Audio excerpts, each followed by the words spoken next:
नमस्कार. आपण आज धोत्री तालुका तुळजापूर जिल्हा धाराशिव या ठिकाणी आलेलो आहे आणि या ठिकाणी जे काही आंदोलक आहेत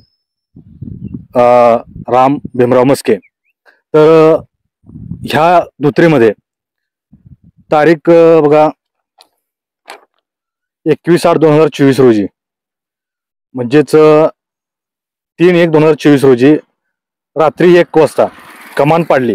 तीही डॉक्टर बाबासाहेब आंबेडकर ज्यांना आपण त्यागाचे जनक म्हणतो, असे महामानव बोधिसत्व डॉक्टर बाबासाहेब आंबेडकर यांची स्वागत कमान या धोत्री या गावी उभारण्यात आली होती. परंतु यातील काही गावातील जातीय कंटकांनी आणि पोलिसांना धरून अशी ही महामानवाची कमान पाडली. त्याच्या विरोधात जे काही राम मस्के आंदोलक आहेत त्यांनी इथं आपल्या आमरण उपोषण चालू केलेलं आहे. तर एकंदरीत आपण राम मस्के यांच्याकडून आपण जाणून घेणार आहोत की नेमकं हे प्रकरण काय आहे. तर राम मस्के यांनी आपल्याला या चॅनलवरती सांगायचं आहे की सुरुवातीपासून जे काही घडामोडी झालेल्या आहेत सविस्तर ते पहिल्यापासून आपल्या चॅनलवरती सांगा. नमस्कार. पहिल्यांदा ह्या चॅनलचं मनापासून आम्ही शांतीदूत तरुण मंडळाच्या वतीने त्यांचं अभिनंदन करतो की एखाद्या गोष्टीमध्ये जर उठाव करायचा असेल, ज्याला न्याय द्यायचा असेल, तर ही चॅनल पहिल्यांदा धावून येतं. त्यामुळे ह्या चॅनलचं आमच्या धोत्री गावाच्या वतीने आणि शांतीदूत तरुण मंडळाच्या वतीने त्यांचं अभिनंदन करतो. घटना महामानव डॉक्टर बाबासाहेब आंबेडकरांच्या कमानीची आहे. घटना झाल्यापासून घटनेला 1 वर्ष उलटून गेलेलं आहे. तर ह्या घटनेमधील ज्या लोकांनी डॉक्टर बाबासाहेब आंबेडकरांचं प्रवेशद्वार धोत्री गावातील सुभेदार रामजी आंबेडकर चौकातील बेकायदेशीर पाडलं, त्यांच्यावर अॅट्रॉसिटी ऍक्ट प्रमाणे गुन्हा दाखल व्हावा ह्या मागणीसाठी आम्ही सर्वजण शांतीदूत तरुण मंडळाच्या वतीने सर्वजण उपोषणाला बसलेलो आहोत. का तर ही कमान ज्या वक्ताला संध्याकाळी 1 वाजता अचानक वेळी येऊन पोलिसांनी कुठल्याही प्रकारे कुणाचीही चौकशी न करता JCB आणून ट्रॅक्टर आणून ही कमान पाडून घेऊन गेले. ह्या कमानी का पाडली? ह्या कमान पाडली म्हणून त्यांच्यावर अॅट्रॉसिटी गुन्हा दाखल व्हावा व संबंधित लोकांनी ज्याने त्या चव्हाण EPI आहे, चव्हाण EPI तामलवाडी सहाय्यक पोलीस निरीक्षक त्यावेळेस तो प्रमुख होता, त्यांना ज्याने लोकांनी फोन केला आणि ही कमान पाडण्यासाठी ताकदीनं त्यांच्या माग सारखा फोर्स करून कमान पाडा ज्याने म्हणले त्यांच्यावर ही अॅट्रॉसिटी दाखल झाली पाहिजे. का तर हा कमान पाडण्याचा उद्देश काय आहे हे आम्हाला मेन महत्वाचं बघायचं होतं. महापुरुषाचा अपमान केला, आमच्यावर दबाव टाकला आणि गावातील लोक 50 लोक ह्या गावातील दलित वस्तीकडे त्यावेळेस 1 वाजता आल्यानंतर ते आमच्यावर दबाव टाकण्यासाठी आणि मारण्यासाठी आले होते. या EPI ला कुठली परवानगी आहे? जिल्हाधिकाऱ्याचा तो अधिकार आहे का? जिल्हाधिकाऱ्यांनी त्यांना पत्र दिलंय का? पोलीस अधीक्षक धाराशिव जिल्ह्याचे त्यांनी पत्र व्यवहार केला होता का? तुळजापूरचे DSP यांनी त्यांना पत्र व्यवहार करून तात्काळ निर्णय घेण्यासाठी का भाग पाडलं? कायद्यात सुव्यवस्था बिघाड होती का? दोन्ही गटामध्ये जर भांडण झालं असेल तर दोन्ही गटामध्ये तणाव होता का? दोन्ही गटाचे आरोपी अटक केलते का? दोन्ही गटावर नोटीस काढली होती का? कायदेशीर काढली होती का? हे EPIचं काम होतं का?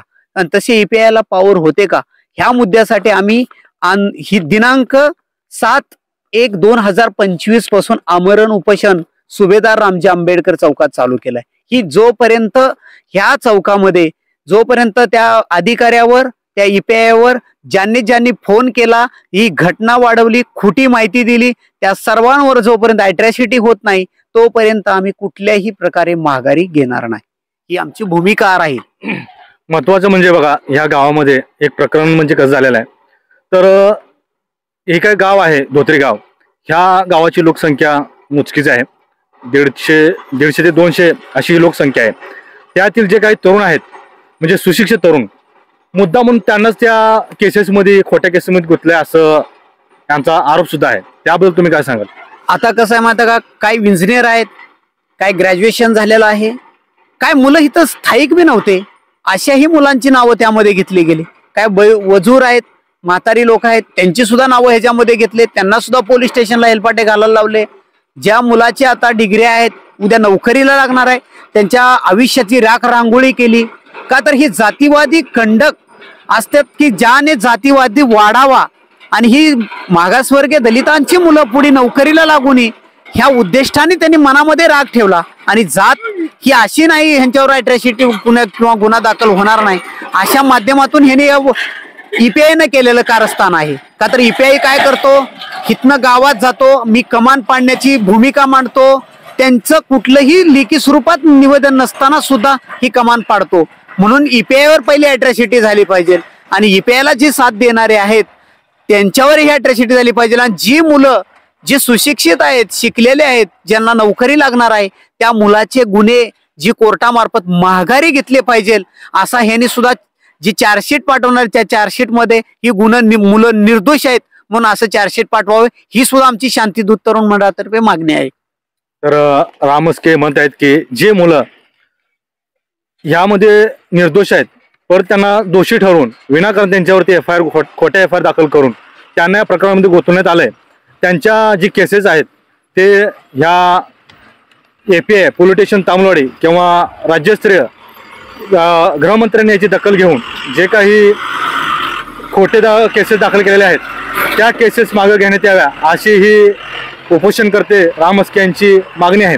तर प्रमुख मागणी म्हणजे आता ते पुढेही म्हणत आहेत की ही जी काही कमान पाडलेली आहे आणि महामानव यांची जी काही डॉक्टर बाबासाहेब आंबेडकरांची जो काही अपमान झालेला आहे त्या तशीच कमान ही राज्य सरकार आणि जे काही जिल्हास्तरीय जे काही आमदार असू द्या, खासदार असू द्या किंवा जे काही आपल्या बांधकाम विभाग आहेत, जे काही सार्वजनिक बांधकाम विभाग धाराशिव यांनी सुद्धा ह्या महामानवाचा अपमान झाला या कारणामुळे राम म्हस्के यांची ही सुद्धा विनंती आहे की त्यांनी ही कमान हाय तशी आम्हाला बांधून द्यावी आणि महत्वाचं म्हणजे ही जो काही खर्च येईल तो राज्य सरकार करेल अशी सुद्धा त्यांची मुख्य मागणी आहे. आणि लास्ट जाता जाता आपण एक नेमकी मागणी काय आहे थोडक्यामध्ये तुम्ही आपल्या चॅनलवरती सांगा. माझी एकच मागणी आहे की बांधकाम विभाग जे आहे, बांधकाम विभागाची अख्ख्या जिल्ह्यामध्ये परवानग्या कशा दिल्या, जिल्ह्यामध्ये जे कमानी उभा केल्या त्यांना परवानग्या कुठल्या आधारे दिल्या त्या आधारेच आम्हाला परवानगी मिळावी.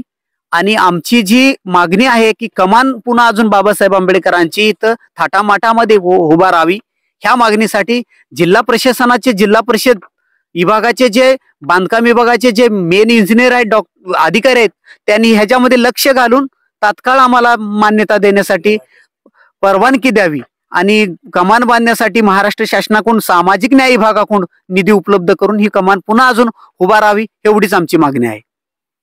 तर राम म्हस्के जे काही आंदोलनकर्ते आहेत त्यांची जी काही भूमिका आहे तर त्यांनी स्पष्ट केलेली आहे की त्यांची भूमिका अशी आहे की जी काही कमान आहे ती कमान अधिकृत होती, सरपंचाची त्याला परवानगी होती आणि जी काही ग्रामसभा आहे त्याच्या जे काही आधारेच ही कमान बसवण्यात आली होती.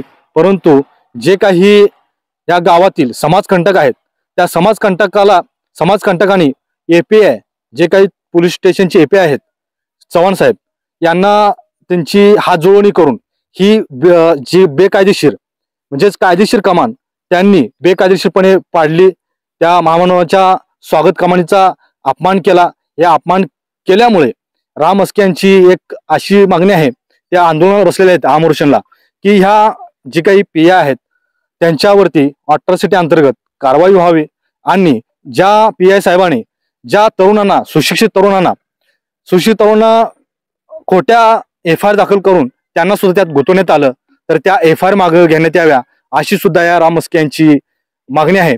आणि महत्वाचं म्हणजे जे काही कमान पाडली त्या कमान सुद्धा जे काही सार्वजनिक बांधकाम म्हणजे PWD यांनी जशी होती तशी कमान इथं बांधून देण्यात यावी आणि याचा जो खर्च आहे तो खर्च शासनाने करावा अशी ही राम म्हस्के यांची मागणी आहे.